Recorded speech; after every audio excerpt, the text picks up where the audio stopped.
Çok eskiden Flapjack, Türkçe'ye çevrilmiş adıyla Kulakçek vardı. Burada geçen maceralar ve absürtlükleri dinler eğlenirdik. Ancak şimdi günümüzde izlediğimde çok daha derin anlamlara sahip olduğunu düşündüğüm bir çizgi dizi haline geldi. Bu çizgi dizi hakkında birçok teori var. Kimisine göre Şeker Adası aslında macera zamanından bildiğimiz Şeker Krallığı. Kimisine göre ise hiç var olmayan bir ada. Bu iskelede yaşayan insanların ise birer azılı suçlu olduğu, en önemlisi macera zamanı ile aynı evrende geçtiği gibi teoriler mevcut. Kimisine göre ise Kulakçek bir tanrı ve tanrıları olan Poseidon'un çocuğu. Dahası Kaptan Yosun bir alkolik ve diyabet hastası. Bu gibi soruların cevaplarını sizlere en ince ayrıntısına kadar vermeye çalıştım ve bunların kaynaklarını da açıklama kısmına yazdım. Bu yüzden bu emeğimin karşılığı olarak videoyu beğenerek ve yorumlarda fikirlerinizi belirterek bana destek olabilirsin. Artık yayınlarımızı daha özgür bir biçimde Twitch üzerinden yapıyoruz. Sadece bizi takip ederek ve yayınlarımıza gelerek kanalın büyümesini katkı sağlayabilirsin. Discord sunucumuza da gelmeyi unutma. Ben Masalcı Dede. Videoma ve kanalıma hoş geldiniz. Bilindiği üzere Kulakçek'in maceraları bizleri eğlenmenin yanında hayat dersi de vermektedir. Bunu en iyi Kaptan Yosun'u dinlediğimizde anlarız. Çünkü kaptan her ne kadar yalancı, hırsız, kötü huylu, çıkarcı bir alkolik olsa da vermiş olduğu hayat tavsiyeleri aslında yapmamamız gereken davranışlara değinir. Eğer Kaptan Yosun kendi çıkarları veya anlattığı bir hikayede onu şöyle yapman gerekir diyorsa, gerçek hayatta asla yapmaman gereken bir davranış olduğu bariz ortadadır. Gelelim hikayenin ana hatlarına ve karakterlere. Bobby bizim çizgi dizide gördüğümüz tek kadın balina. Onun dışında başka dişi bir balina hiç görülmedi. Bu da bizlere bir balina katliamının perde arkasını yansıtmaktadır. Bobby hep bir anne olmak istemişti. Hiç bebeği olmadığı için Kulakçek'i bulduğunda hemen onu sahiplenmişti. Ancak bazı teorilere göre aslında Flapjack yani Kulakçek kaçırılmış olabilir. Bobby bir bölümde Flapjack'in sorusunu yanıtlamakta biraz tereddüt etmişti. Hatırlayanlar üzerine bebekler nereden geldiği sorusuydu. Kulakçek'e karakterlerin yaşadığı berbat dünyayı göz önünde bulundurduğumuzda inanılmaz derecede bir cevap vermişti. Deniz yosunun da bulduğunu anlatmıştı.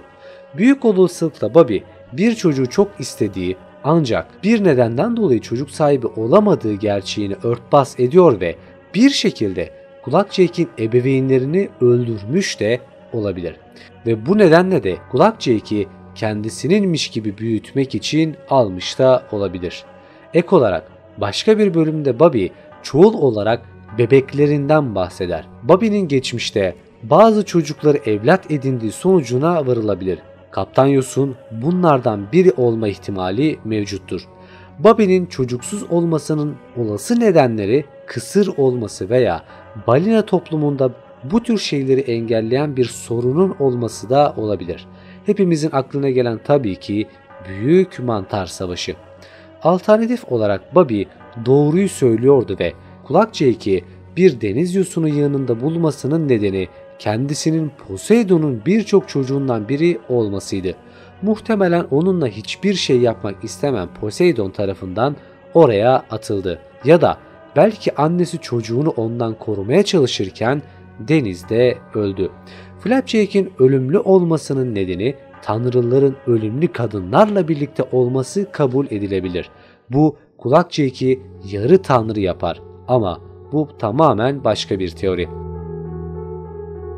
Flapjack ise sürekli olarak iskelenin en iyi, en temiz kalpli insan olarak görmekteyiz. Eğer fark ettiyseniz İskele limanının en temiz yüzlü insanı Kulakçek'tir. Geri kalan insanların hepsi bir şekilde deforme olmuştur. Bu da onlarda bir tür hastalık olduğunun kanısına varmamızı sağlar. Şunu bilmelisiniz, Kulakçek'i yazan kişi ile macera zamanını yazan kişiler aynıdır. Bu da benzer hikaye örgüsünün yanında aynı evrenlerde geçtiğinin kanısına varılabilir. Mantar Savaşı'ndan sonra arta kalan gemi enkazları ile İskele kasabası kurulmuş diyebiliriz. Birçok görselde zaten gemi enkazlarından kurulduğunu anlayabiliyoruz. Zaman içerisinde bu kasaba büyümüş ve gelişmiş, ancak işin kötü tarafı suçluların merkezi haline gelmiş. Her bir karakter gerçek anlamda insani bir huyu ve kötülüğü temsil eder. Buradaki herkes egolu, zengin, hırsız, güç düşkünü ve aklınıza gelebilecek daha birçok karakteri yansıtır. Bu iskele aslında bir toplanma merkezi gibi kötülüğün yapılanmış hali. Bu iskelede tek iyi karakter Kulak Jack. Tek istediği macera ve bu maceraları yaşayıp güçlü bir kaptan olmak. Kendisine idol olarak belirlediği Kaptan Yosun ise Kulak Jack'i sadece kendi çıkarları için kullanır. Olayların derinine ise şu şekilde inelim. Birçok teori yazarı bunun aslında bir tür istismar olduğu kanısına varmıştır. Kaptan Yosun çok yaşlıdır. Uzuvlarından birçoğu kesiktir. Bunun nedenleri alkol bağımlılığıdır. Çünkü biz Şeker Krallığı'nın müziğini dinlerken aslında bir viski şarkısının değiştirilmiş halini dinlemekteyiz. Aradıkları Şeker Krallığı değil, aslında viskilerle dolu bir yerdir. Dağlık araziden bahseden, alkolik bir taşrayı konu alan Big Rock Candy Mountain şarkısına dayanır. Sigara ağaçları, alkol nehirleri ve viski gölleri gibi. Kaptan Yosun alkolik olmasından dolayı uzuvlarını kaybetmiştir. Bazı bölümlerde her ne kadar ellerini ve kalçasını nasıl kaybettiğini anlatsa da bizler biliyoruz ki Kaptan Yosun'un hayatının hepsi yalandan ibaret. Ancak kaptan bir tür hastalık yüzünden bu halde ve mavi renkte. Gerçek görünümünü ilk defa bir deniz kızının kalbini çaldığında gördük. Bu hastalığın bir lanet olduğunu söylemekte. Her geçen gün bu yaşlı kaptanı bu lanet ölüme doğru sürüklemektedir. Hayattan beklentisi olmayan Kaptan Yosun da sürekli olarak akçaağaç şurubu içer. Ben size şurup diyorum, siz onu alkol olarak algılayın. Oldukça bencil bir yaratık olan Kaptan Yosun'un tek dostu Bobby ve Kulak Jack'tir. Sadece bazı korsanlar ve sokak çocukları ona saygı duyar. Geri kalan herkes ondan nefret eder. Gelelim işin cafcaflı kısmına.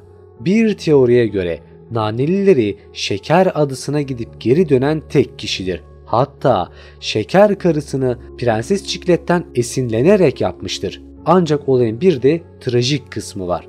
Aslında Nanelilerinin bir insan karısı vardı. Karısı vefat ettiğinden dolayı bu durumu atlatabilmek için kendisine bir kadın yapar. Bu kadın hepimizin bildiği Şeker Karım'dır. Nanelileri bu eski eşinden kalma bir kızı vardır ve çok iri bir cüsseye sahiptir. Olayı düşününce ve insan bir kızı olduğunu bilmemiz bu teoriyi aslında desteklemekte. Bu yer küçük olduğundan dolayı oldukça çarpık bir ilişki yapısı vardır. Kaptan Yosun şeker kadına aşıktır. İskele cadısı ise Kaptan Yosun'a. Tam Müge Anlı'lık bir olay ama işte ne yaparsın, olay Amerika'da geçiyor. Bakıldığında bu İskele kasabası hiçliğin ortasında çürüyüp gitmektedir. Dünyadan bir haber kendi kendilerini tüketir. Sizce gözümüzden kaçan daha neler olabilir? Bunu yorumlar kısmında yazmanızı bekliyorum arkadaşlar.